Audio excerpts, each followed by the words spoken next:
महाराज कंसଙ୍କ अत्याचार थरहर होती समग्र मथुरावासी धनुजात्रा महोत्सव तृतीय रजन रे आज महाराज कंस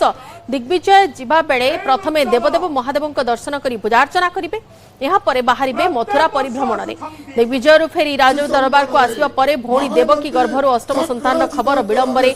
सूचना देवार महाराज कंस दासी मधुसूली को हत्या करेंगे यापर देवकीर अष्टम संतान को हत्या करने कारागृह को प्रवेश करेंगे देवकीकर अष्टम संतान बिजुली कन्या को शिलारे प्रहार करने बेले दैववाणी हेब यापर श्रीकृष्ण को हत्या करने गोपपुर को जाइछि पूतना राक्षसी सेपटे धनुजात्रा महोत्सव तृतीय रजन रे गोपपुर नंदराजा घरे प्रभु श्रीकृष्ण जन्म नहीं खुशी विभोर समग्र गोपी गोपांगना घंट शंख हरिबोल हुड़हुड़ी संकीर्तन रास नृत्य धूमधाम रे पालन हेब नंदोत्सव बेनी भाई श्रीकृष्ण और बलराम को दोली झुलाइबा सह गोपपुर भ्रमण करेंगे 77तम धनुजात्रा महोत्सव गोपपुर रे नंदोत्सव सांस्कृतिक शोभायात्रा और जमुना नदी रे नंद दरबार को उद्घाटन करेंगे बरगड़ एसपी धनुयात्रा को नहीं उत्सव मुखर रही समग्र गोपपुर आज गोलक बिहारी श्रीकृष्ण जन्म नहीं गोपपुर आ कृष्ण जन्म को नहीं सारा गोपपुर होती उत्सव समस्त घरे घरे खुशी एवं आज परंपरा अनुसार गोपपुर होती नंदोत्सव पालन देखिए बर्तमान ये सीधासल दृश्य देखो बर्तमान ये नंदोत्सव चली देखिपे ये बर्तमान राज अतिथि मैंने आसी नंद दरबार एवं बलि उत्सव को उद्घाटन कर देखिपे बर्तमान उपजिलापाल जोड़ी सहित प्रतिक्रिया ना आज गोपपुर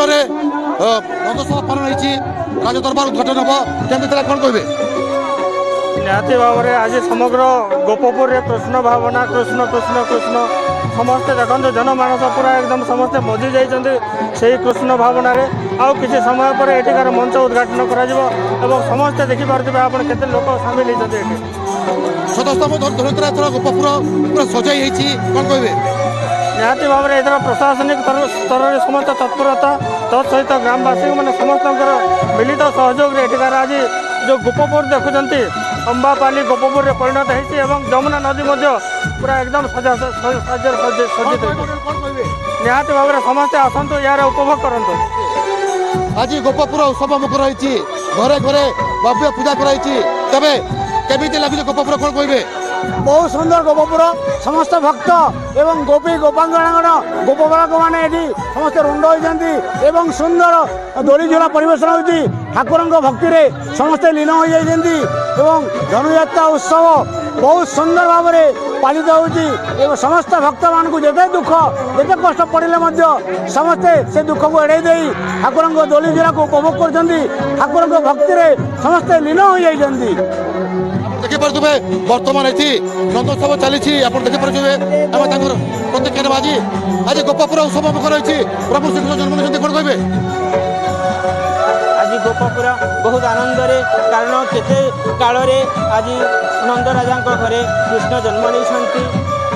अनेक काल है माने अपुहा थिले आम नंदराजा से आज कृष्णकर जन्म होबार सब गोपपुरवासी खूब आनंदित उत्साह नंदोत्सव पालन कर समग्र गोपपुर उत्सव मुखर रही कारण प्रभु श्रीकृष्ण जन्म नहीं दोली जिला चली भव्य परंपरा आप देखिपे आम आउ किसी लोक प्रतिक्रिया ना आज गोपपुर प्रभु श्रीकृष्ण जन्म नहीं कौन कहे आप आम भगवान को डोली रे शुएकी भल दुलेलु भगवान को सिंदूर मुखलु तुलसी माला देलु एठी नंद उत्सव चली आम मैंने बहुत खुशी से गोपपुर केमती लगुच बहुत बढ़िया सब आड़े साजसज्जा स्टेज भी बहुत बढ़िया सजा गोपपुर केते लाइट बहुत बढ़िया लगी आमे माने झुटी दे भगवान को आमंत्रण भगवान आमको आमंत्रण कर जन्म उत्सव आमे बहुत खुशी मनाऊ समस्ते खुशी विभर कारण आज गोलक बिहारी प्रभु श्रीकृष्ण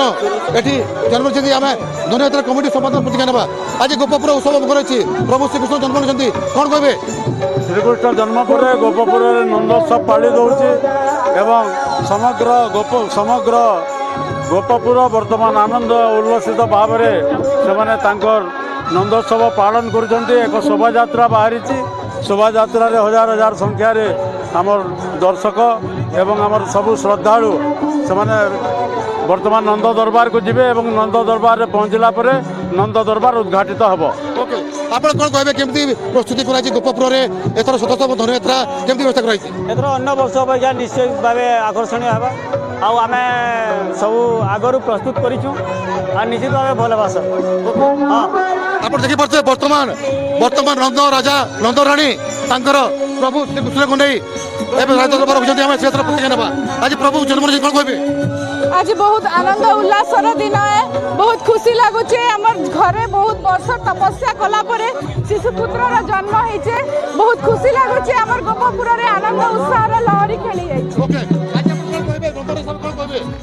କ'ଣ କହିବେ ଆପଣ? बहुत खुशी लगुचे, बहुत आनंद लगुचे। मोर को जेन शोभायात्रा चलीचे मते बहुत आनंद विभिन्न प्रकार बाजा है करी सारा गोपुर गंपुर प्रकट होचे। एपरि कि इंद्र पुरी मुतक मते शब्द सुबुतबा एवं पवन मते बहुत सुरभि भावरे व्यवहार होची। ନନ୍ଦ ପିତା ମାତା ସମସ୍ତେ ଖୁସିରେ ବିଭୋର ହୋଇଛନ୍ତି କାରଣ 7 ଦିନ ଧରି ଏହି ଗୋପପୁରରେ ଚାଲିବ ମହାପ୍ରଭୁଙ୍କର ବାଲ୍ୟଲୀଳା ପ୍ରେମ ଲୀଳା ଏବଂ ଏହି ପ୍ରେମରେ ସମସ୍ତେ ଆବାଳ ବୃଦ୍ଧା ବନିତା ଏବେ ବିଭୋର। ବରଗଡ଼ ରଞ୍ଜନ କୁମାର ଦେବତା।